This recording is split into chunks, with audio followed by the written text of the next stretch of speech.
Semangat pagi. Assalamualaikum warahmatullahi wabarakatuh. Semoga anak-anak dalam keadaan sehat dimanapun berada. Anak-anak, sebelum kita lanjutkan untuk belajar, marilah kita berdoa terlebih dahulu agar kita diberikan kemudahan dalam belajar. Berdoa mulai. Selesai. Anak-anak, hari ini kita akan belajar tema 6, cita-citaku, subtema 1, aku dan cita-citaku, pembelajaran 1. Sekarang akan Pak Guru bacakan tujuan pembelajaran kita pada hari ini. Yang pertama, melalui kegiatan mengamati, siswa dapat mengidentifikasikan ciri-ciri puisi dengan benar. Siswa dapat menyajikan hasil pengamatan tentang ciri-ciri puisi secara terperinci. Siswa dapat mengidentifikasi siklus makhluk hidup yang ada di sekitarnya dengan baik. Siswa dapat membuat skema siklus makhluk hidup yang ada di sekitarnya dengan benar. Itulah tadi tujuan pembelajaran kita. Sekarang kita mulai. Ciri-ciri puisi. Puisi adalah jenis karya sastra yang dalam penyajiannya sangat mengutamakan keindahan bahasa dan kepadatan makna. Bahasa yang digunakan dalam puisi tidak terkait dengan rima, jumlah baris, dan irama. Puisi terdiri atas bagian-bagian yang merupakan kumpulan kata-kata yang disebut dengan baris puisi.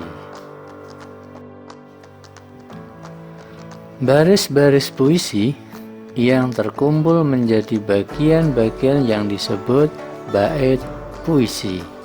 Setiap bait puisi dapat berdiri sendiri dan merupakan satu rangkaian cerita, sehingga dalam sebuah puisi tidak terdapat sampiran.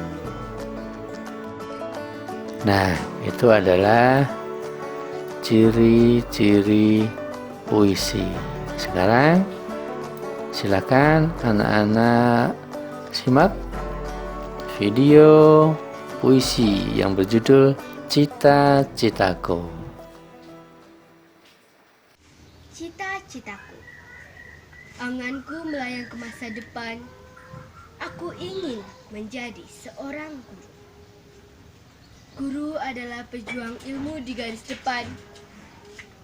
Guru tanpa pamrih berbagi ilmu. Aku akan berusaha mencapai cita-cita. Takkan lelah aku mencari ilmu.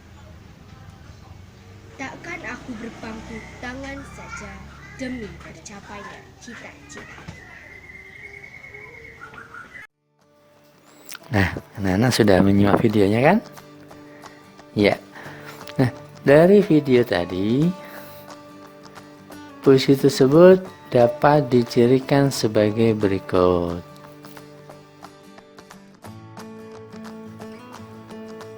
Anganku melayang ke masa depan. Nah, itu namanya baris puisi. Aku ingin menjadi seorang guru. Itu baris puisi. Guru adalah pejuang ilmu di garis depan. Itu juga baris puisi. Guru tanpa pamrih berbagi ilmu. Itu juga baris puisi. Nah, dari baris-baris puisi tersebut jika digabungkan menjadi bait puisi. Seperti itu anak-anak. Ya, itu tadi adalah ciri puisi. Nah, sekarang kita lanjutkan siklus hidup hewan. Nah, siklus hidup sama artinya dengan daur hidup. Siklus hidup atau daur hidup hewan adalah rangkaian proses tahapan hidup yang dilalui oleh hewan mulai dari telur, menetas bagi hewan ovipar. Jika hewan vivipar, maka mulai dari anak hewan. Lalu masa remaja dan dewasa.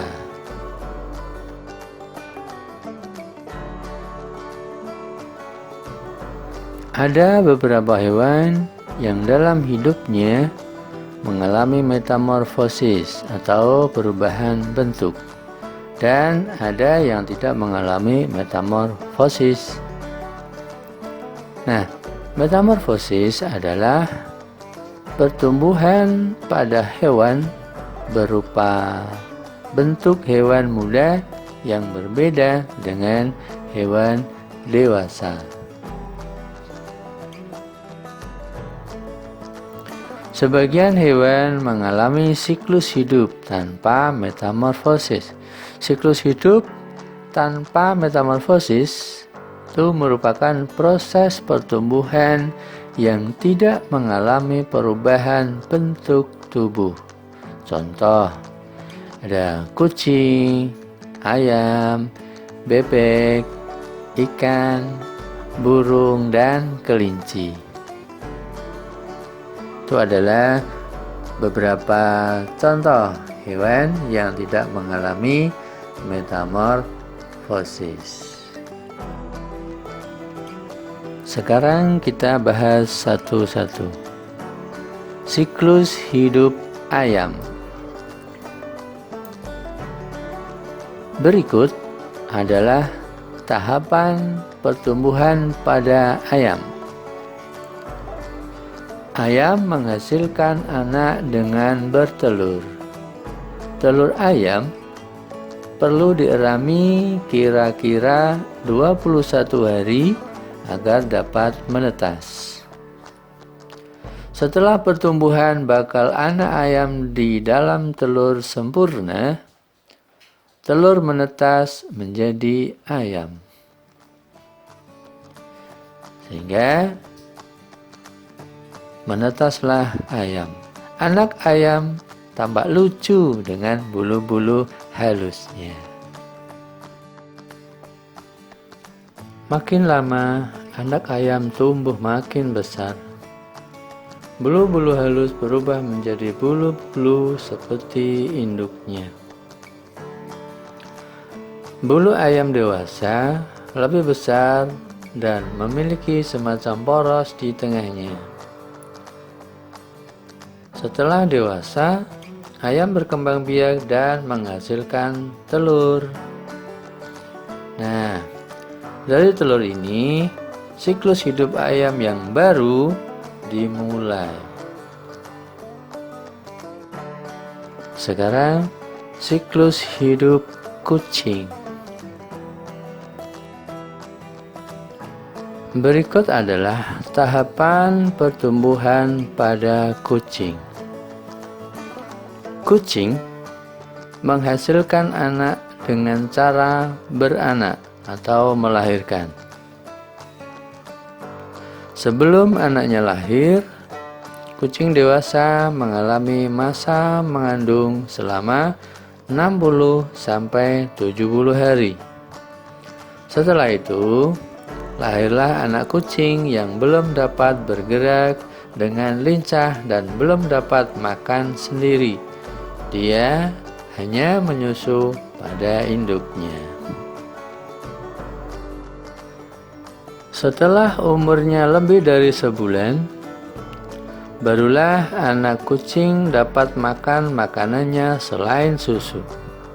Sejak lahir sampai dewasa, tubuh kucing tidak berubah bentuk, hanya ukuran tubuhnya saja yang bertambah.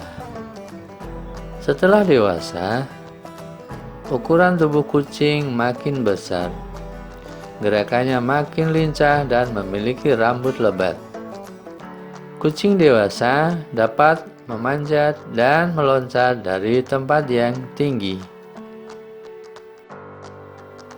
Nah, itu adalah siklus hidup kucing. Sekarang kita lanjutkan siklus hidup kelinci. Berikut adalah tahapan pertumbuhan pada kelinci. Kelinci merupakan hewan yang melahirkan anaknya. Sebelum melahirkan, kelinci dewasa mengalami masa mengandung, kira-kira 29 sampai 31 hari.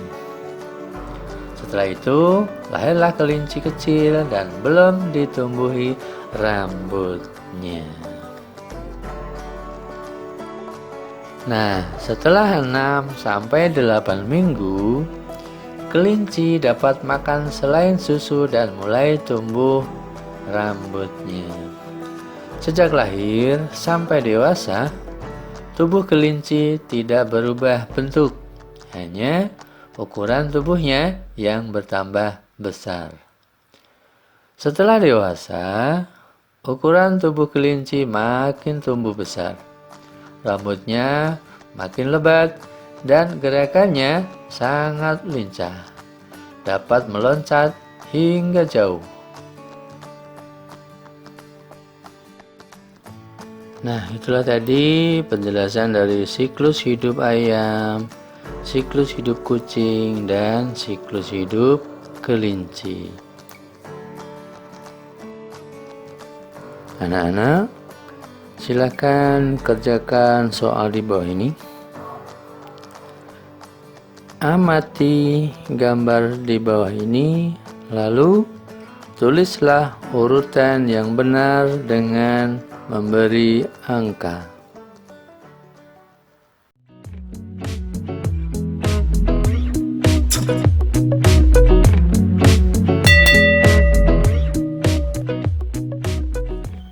Nah, itulah anak-anak materi yang kita pelajari hari ini.